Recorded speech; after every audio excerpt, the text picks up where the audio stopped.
pre-calc. So we're going to continue with the concept of partial fractions. And what we did in the last video, you were allowed to use a shortcut called the Heaviside method. That was because the factors in your denominator were all linear factors and they were all unique. So that's what allowed you to use that shortcut.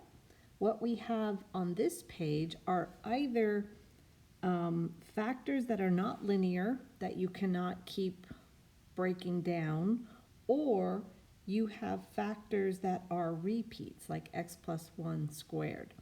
In this case, we can't use the shortcut. You are going to have to use systems of equations. The concept is going to be the same where you're setting like terms equal to each other.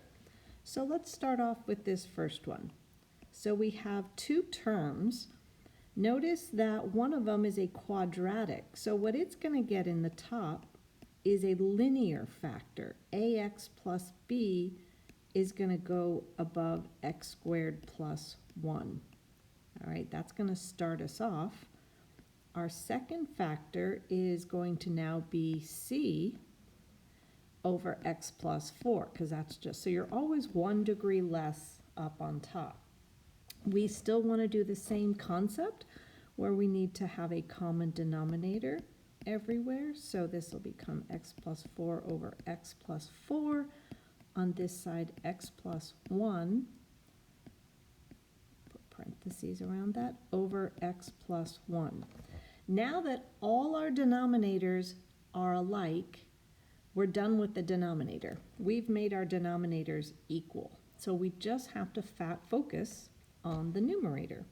So what I have here is my 4x squared plus 6x plus 11, and I'm going to FOIL out this. So I have ax squared plus bx plus 4ax plus 4b, and then our last one, we have cx squared plus just c at the end.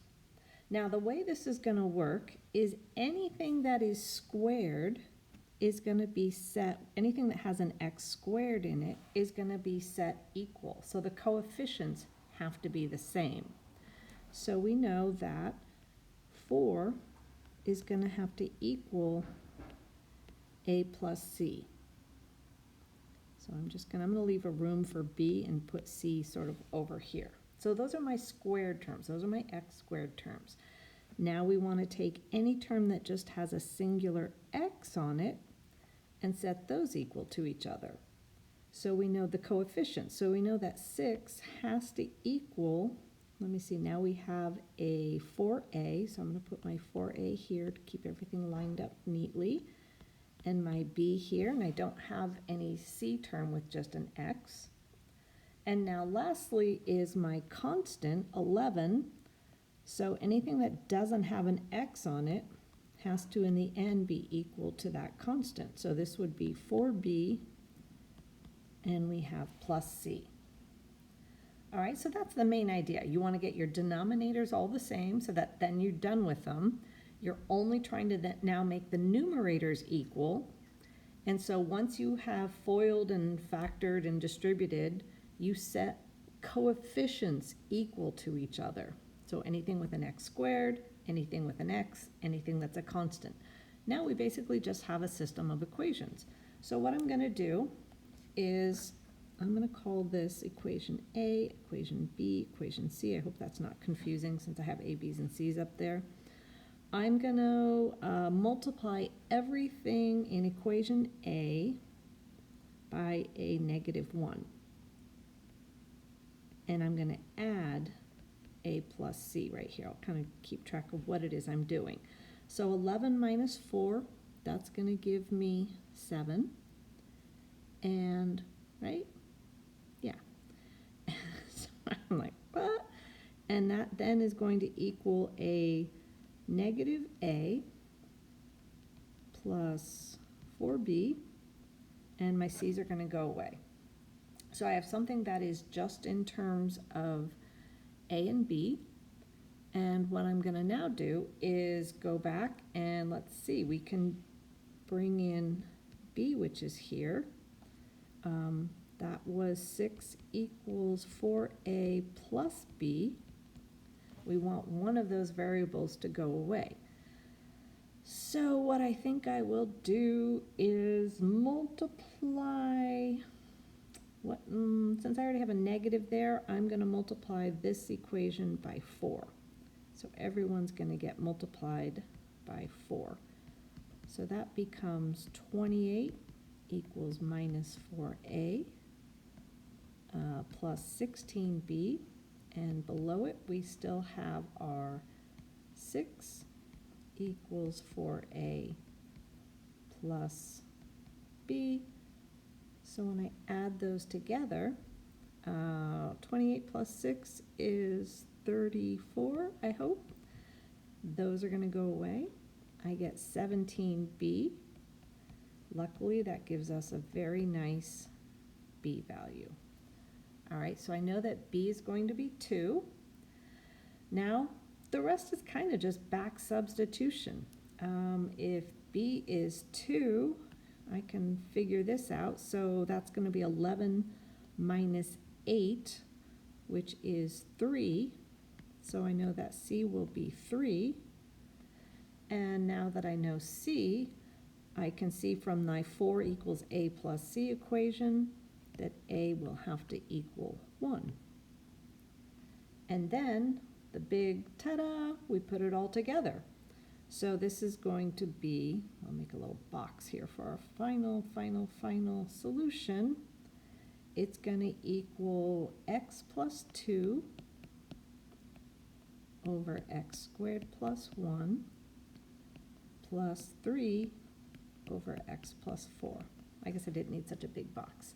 That will equal our original equation, our original term, okay? The original fraction, just call it that. Okay, so it's not too bad, systems of equations. The hard part is just setting it up and then setting your coefficients equal to each other. Now, this one has a little bit of a twist. Notice it's not a quadratic factor, but it is a repeat factor, x plus 1, x plus 1. So we start off kind of with the same concept. 4x squared plus 18x plus 6. This is our original. I don't know why I'm writing it again, but I am. So this is x plus 5, x plus 1 squared. That is going to equal, so for the x plus 5, we can just call that a. Make a line here because we're going to have other stuff happening. So that's a linear term. That's all good. For the x plus 1, we're going to pull off one factor of it and call that b. That's going to get x plus 1. But because we have a repeat factor, now I could do a dx plus 1 squared, dx plus c. You'll find that the d is going to go away.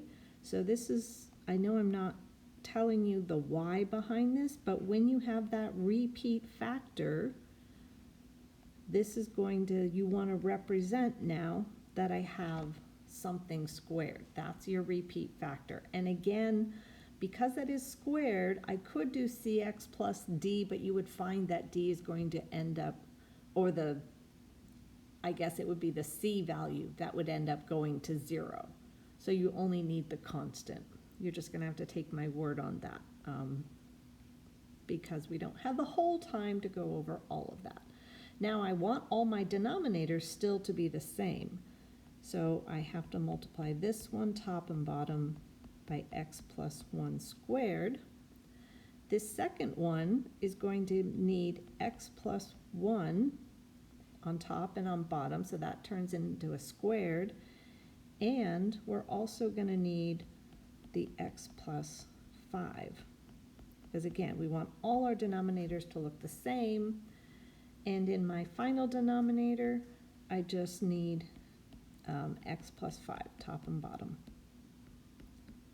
All right, Once you have, again, all your denominators the same, the process is basically going to be the same. So it's all about the setup, being aware of what your setup is. All right. So in this case, we are going to just focus on our numerators. So 4x squared plus 18x plus 6. So I have to FOIL out, which I think I might, you know what I'm going to do? I'm going to do some of my foiling before we actually get into the nitty-gritty. So up here, I'm going to have a times x squared plus 2x plus 1, which will give me ax squared plus a times 2x plus a. Down here, I'm going to have b times x squared plus 6x plus 5.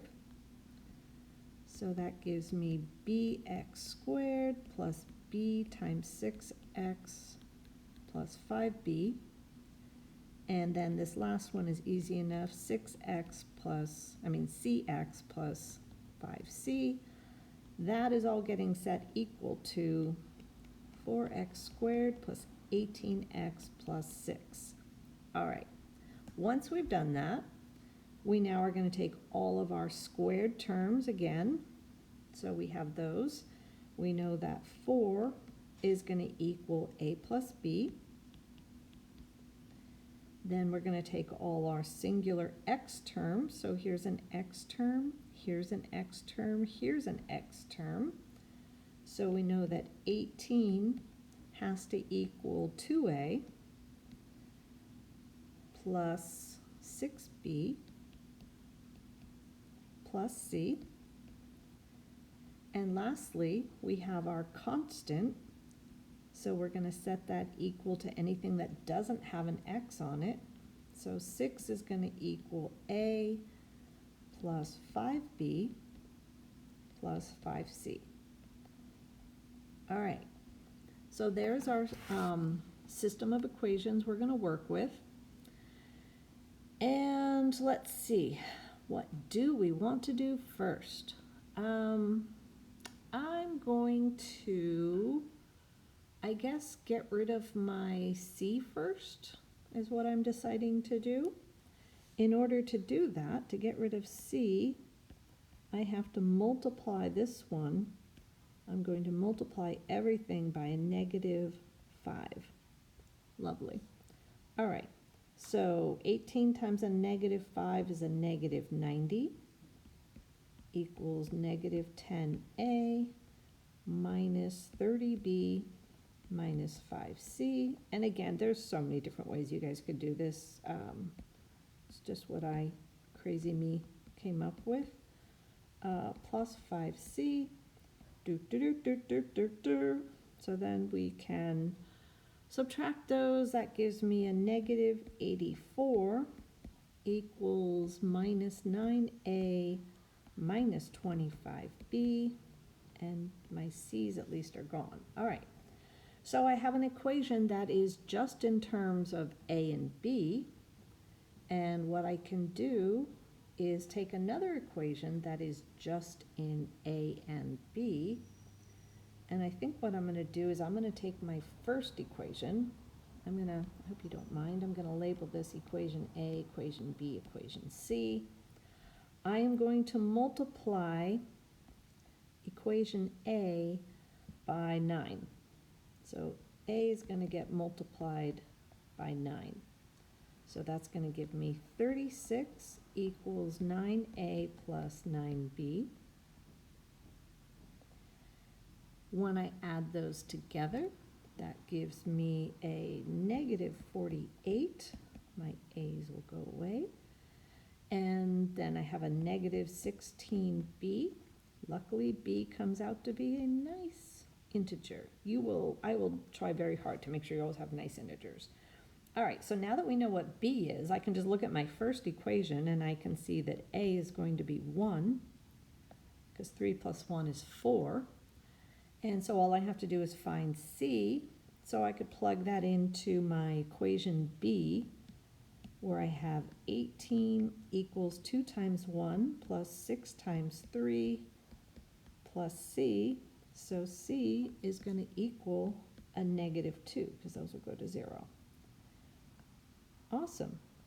Once you're done, we put it all together. So this is going to equal 1 over x plus 5 plus 3 over x plus 1 plus a -2, or you could say -2, I really don't care, over x plus 1 squared.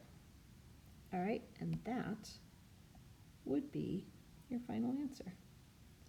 Okay, so make sure you are clear on the difference between a repeat factor, x plus 1 times x plus 1, versus a factor that is not linear.